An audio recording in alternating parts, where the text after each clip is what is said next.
Hello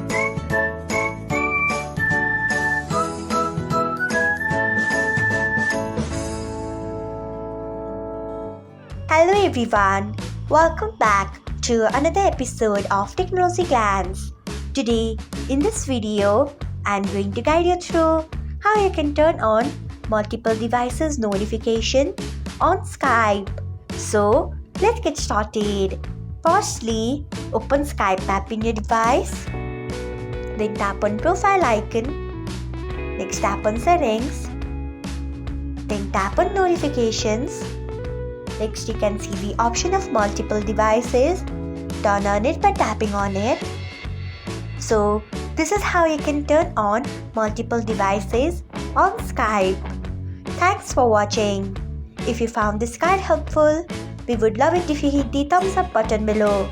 We upload great new tech tutorials like this one every day.